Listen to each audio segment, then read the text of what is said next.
By the late 6th century before Christ, the Persian Empire was nothing short of a giant.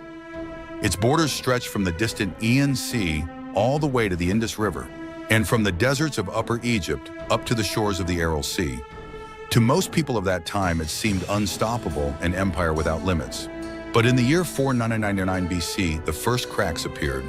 The Greek cities scattered along Asia Minor, tired of Persian rule, rose up in rebellion.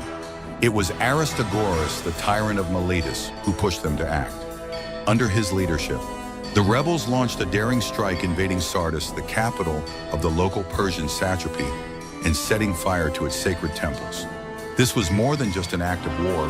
To King Darius of Persia, it was a personal insult, and an insult of that magnitude would never go unanswered. Years passed, but Persia never forgot. In the spring of 480 BC, Darius' son Xerxes marched westward. His goal was clear: he would avenge the humiliation at Sardis and the Persian defeat at the Battle of Marathon, which had occurred during his father's reign. But Xerxes' ambitions stretched even further. He wanted to crush Greece entirely, folding it into the Persian Empire as just another satrapy under his rule. The scale of his invasion was unprecedented. His army was the largest the ancient world had ever seen. His fleet was massive, bristling with ships that blackened the horizon, and his willpower unyielding. Xerxes was determined not just to fight Greece, but to dominate it. When word of this colossal invasion reached Sparta, the news forced a decision that would echo through history. One of Sparta's two kings, Leonidas, chose a path that no ordinary ruler would dare to walk. He resolved to give his own life and the lives of his closest guard to hold the Persians at a narrow mountain pass called Thermopylae. Sparta, after all, was unlike any other Greek city. Its society revolved around three pillars: an unforgiving educational system, a military machine that shaped every man into a warrior, and a deep religiosity that guided even matters of war. And sometimes that devotion to religion slowed their response in battle. Take the summer of 490 BC, for example. When Athens called for help against the Persians at Marathon, the Spartan army hesitated. Why? Because they were in the middle of the sacred festival of Apollo Carneos. To march before the festival ended would have been considered impious. By the time the Spartans finally arrived, the battle had already been fought, and Athens had secured its legendary victory alone. Fast forward a decade, and history repeated itself. As the Persian threat loomed in 480 BC, the Greek cities gathered at the Temple of Poseidon in Corinth. There they forged a solemn religious oath, birthing what would become known as the Hellenic League. They knew they were outnumbered, but they also knew their only chance was strategy to meet Persia at a choke point. One of the narrow passes where numbers mattered less than discipline and courage. Leonidas stood before Sparta's governing bodies and argued passionately for immediate action. But once again, the Carnea festival interfered. The gods demanded their due.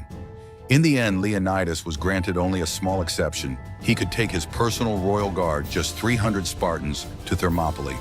For Leonidas, this was not just a military assignment. It was destiny. It was sacrifice, a chance to win eternal glory. Religion and prophecy only reinforced his resolve. According to legend, the Oracle of Delphi had declared that one of Sparta's two kings must die if the Persians were to be stopped from overrunning Laconian territory. Leonidas ensured that he, not his fellow king Leotychidas, would be the one to bear this fate. It would mark the first time in Sparta's long history that a king would die in open battle. By then, Xerxes' forces had already subdued Thrace and Macedonia, thanks to earlier campaigns led by General Mardonius. Thessaly's aristocrats had welcomed the Persians, too easing their advance.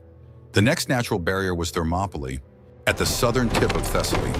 This pass, nestled between the towering Pindus Mountains and the waters of the Malian Gulf, was perfect for defense. In antiquity, before centuries of river sediment built up the terrain, Thermopylae was just a narrow defile about 300 meters long, with its width shrinking in places to as little as 15 meters. On one side rose steep cliffs, on the other, the sea, a natural bottleneck and the ideal place to neutralize Persia's overwhelming numbers. Leonidas saw the genius of this terrain immediately. The tight space would prevent Xerxes from deploying his massive army to full effect. The cliffside ensured that the vulnerable right flank of the Greek hoplite phalanx, where shields didn't cover, was naturally protected. Even more, the nearby strait between the island of Euboea and the mainland gave the Greek navy a chance to block the Persian fleet. ensuring that no amphibious landing could cut off their position from behind. The selection of the 300 Spartans was itself a ceremony of honor and finality. The royal guard known as the Hippies were chosen not only for their skill and strength, but for something more profound. They were young men between 20 and 29, hardened by years of brutal training, proven in contests of courage, endurance, and mastery of weapons. But for Thermopylae, Leonidas added another condition: every man must already have a living son, so that their bloodlines would continue after their deaths. The mission was understood as a suicide pact. Every man chosen knew this, and in Sparta, to return alive after a lost battle was worse than death. Survivors were shamed, excluded from communal meals, denied civic rights, branded with dishonor. Indeed, two men, Pantites and Aristodemus, did return alive. Pantites, unable to bear the disgrace, hanged himself. Aristodemus, consumed by guilt, sought death in the following year's Battle of Plataea, charging alone into Persian lines to die. That was the Spartan code. Leonidas himself was married to Gorgo, a sharp-witted woman renowned for her courage and intelligence. She had given him a son, Pleistarchus, who would later inherit the throne. When asked how she could bear to see her husband march to certain death, Gorgo reportedly remained steadfast, embodying the same steel that Sparta demanded of its women. So, in the blistering heat of summer 480 BC, Leonidas led his chosen 300 northward. With them came about 1,000 Perioeci free non-citizens who lived in Spartan territory, and another 1,000 helots, the enslaved laborers of Sparta, pressed into service as attendants. Their march was joined by allies along the way. As they crossed the Peloponnesus, about 4,000 more Greeks rallied to the cause. Through Boeotia, they added another 400 Thebans and 700 Thespians. By the time they reached the pass, their force numbered around 7,000, a tiny army compared to the nearly 200,000 Persians bearing down upon them.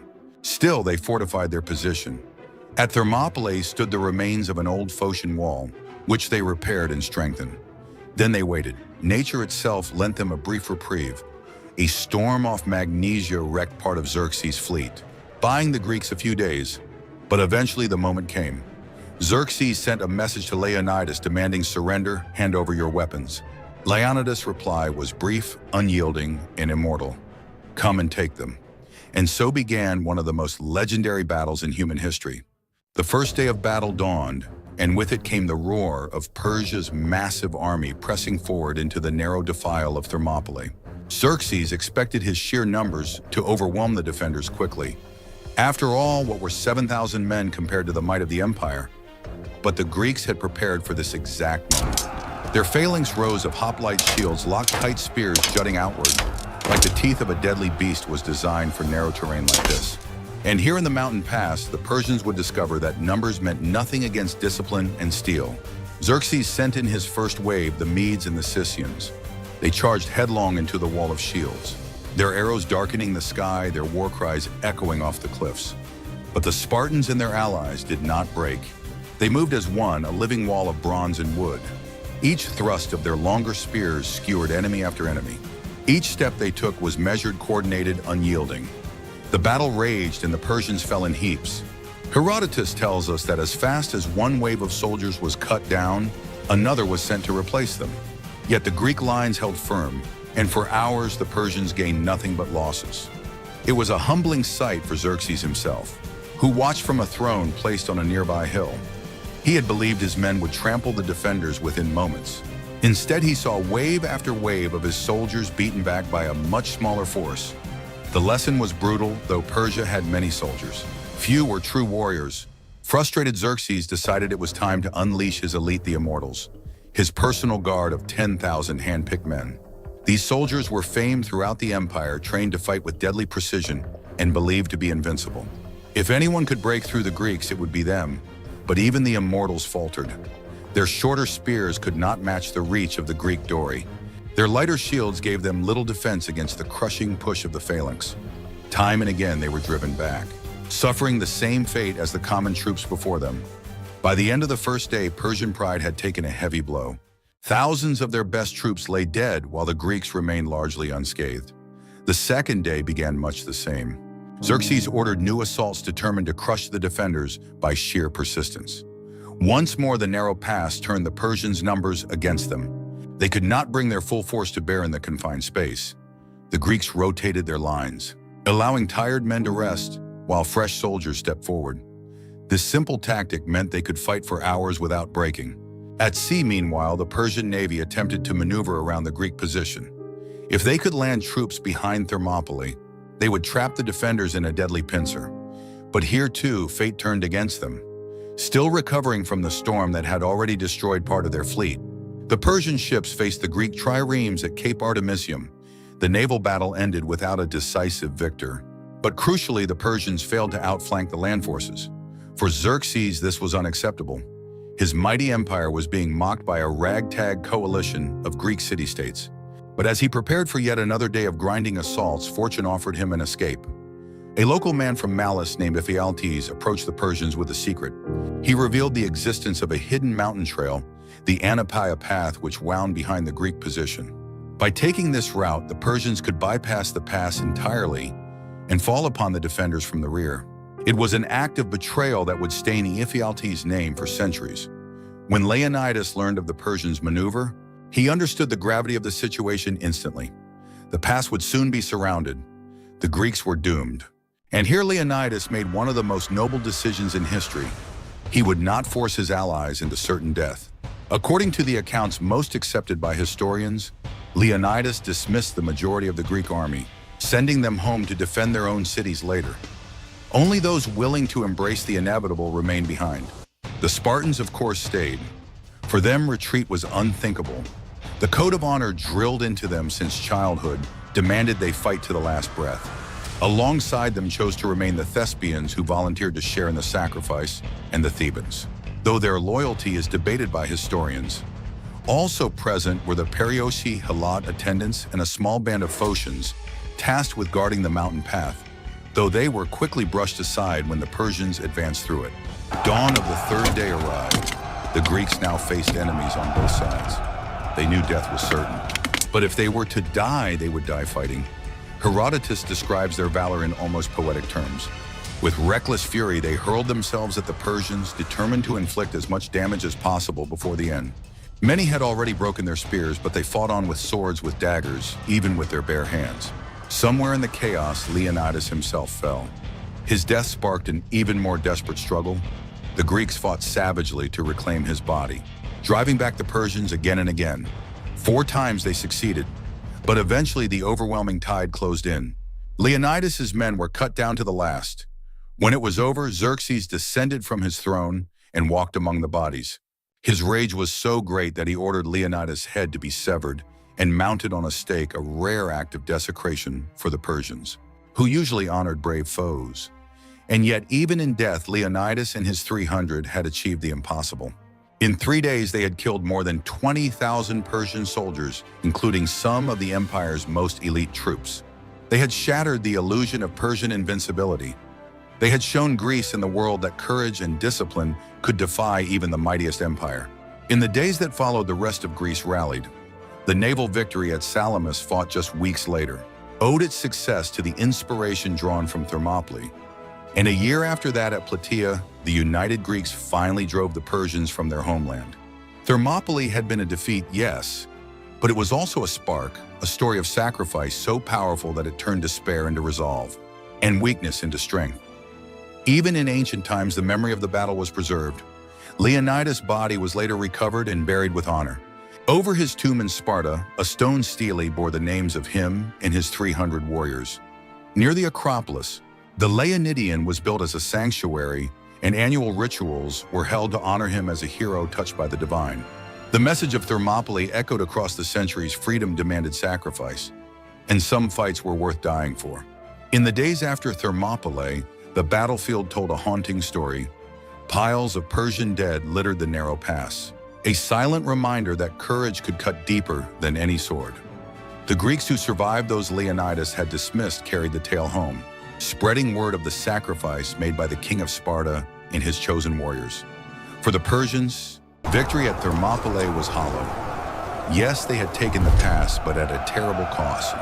More than 20,000 of their soldiers lay dead, including some of their finest troops. The army continued its march south, but the aura of invincibility that had once surrounded the Persian Empire was gone.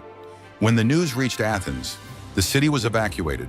Civilians fled to the island of Salamis while the Persians swept into the empty city, burning temples and houses. To the Greeks, this was devastating, but also galvanizing. Thermopylae had bought them time, and in that time, the foundations of victory were laid. Just weeks later, the Greek navy, inspired by the Spartan stand, faced Xerxes' fleet in the waters near Salamis. Outnumbered yet again, the Greeks relied on strategy and discipline. In the narrow straits, their triremes outmaneuvered the larger Persian vessels, ramming and sinking them in a stunning victory. Xerxes himself watched in horror as his fleet crumbled. The once unstoppable tide of Persia had been checked. The following year, 479 BC, the Greeks rallied again on land. At the Battle of Plataea, they faced the remnants of Xerxes' massive army. This time, the United Hellenic League delivered a decisive blow. The Persians were crushed, their campaign ended. Their dreams of conquering Greece shattered. Looking back, historians often say that none of this would have been possible without Thermopylae. The sacrifice of Leonidas and his men was more than just a military delay. It was a message. It told the Greeks that Persia could bleed, that unity could stand against tyranny, that freedom was worth dying for. And so Thermopylae became more than a battle, it became a legend. In Sparta, the fallen were honored as no warriors had ever been before. 40 years after the battle, the remains of Leonidas were returned to the city and laid to rest with full honors. A tomb was erected, and on it the names of Leonidas and his 300 Spartiates were inscribed for eternity. Near the Acropolis, the Leonidian was built a shrine where rituals were held each year to honor the king who had given everything. The words of the poet Simonides captured the essence of their sacrifice in an epitaph carved near the pass itself. Go tell the Spartans, stranger passing by, that here obedient to their laws we lie. Simple, direct, eternal. The legend grew not only in Greece but across the Western world. Generations of warriors, statesmen, and ordinary people found inspiration in Thermopylae. The story spoke of duty of sacrifice, of the unbreakable bond between soldier and homeland. Even centuries later, the Romans revered the Spartan stand. In the Renaissance, scholars rediscovered Herodotus's account and retold the story as a parable of freedom against tyranny. In modern times, Thermopylae has been invoked in speeches, literature, and even popular culture, always carrying the same message that courage can defy overwhelming odds. But what truly makes Thermopylae unforgettable is not just the numbers or the tactics, it is the human element. Think of the 300 Spartans each chosen because they already had a son, ensuring their bloodline would continue. Think of Gorgo, Leonidas' wife, standing firm as she sent her husband to certain death. Think of the Thespians, who chose to stay and fight when they could have walked away. This was not just a clash of armies, it was a clash of values. Persia represented empire conquest and submission. Greece, for all its flaws and divisions, stood for independence, for self-rule, for the belief that some things are worth more than life itself. That is why Thermopylae has never faded from memory. It is not remembered as a defeat, but as a triumph of spirit, a reminder that even in the darkest moments, sacrifice can light a path to victory. In the broader scope of history, Thermopylae helped shape the very identity of the West. Without it, perhaps Greece would have fallen, its culture absorbed into the Persian Empire. Without Greece, there would be no legacy of democracy from Athens, no philosophy from Socrates or Plato, no theater, no art that would go on to inspire Rome, and through Rome, the modern world. The narrow pass of Thermopylae, where mountains pressed against the sea, became more than a battlefield. It became a symbol, a gateway not just to central Greece, but to the ideals that would shape civilization. Leonidas and his 300 Spartans could not have known how far their sacrifice would echo. They fought for duty, for honor, for their city and their families. And yet their stand became a cornerstone of history itself. More than 2 millennia later, their story still resonates. It still challenges us, still reminds us. There are moments when standing firm, no matter the cost, can change the world. So when we think of Thermopylae, we remember not just the clash of spear and shield, but the deeper truth, that courage is contagious, that sacrifice can inspire nations, and that sometimes the greatest victories are born not from survival, but from the willingness to die for what matters most. The pass of Thermopylae may long ago have been widened by rivers, in time its cliffs worn and its soil changed. But in memory and history and in spirit, it will always remain narrow, a place where 300 men stood, and where an empire was forced to reckon with the unbreakable will of free people. That is the legacy of Leonidas. That is the legacy of Thermopylae.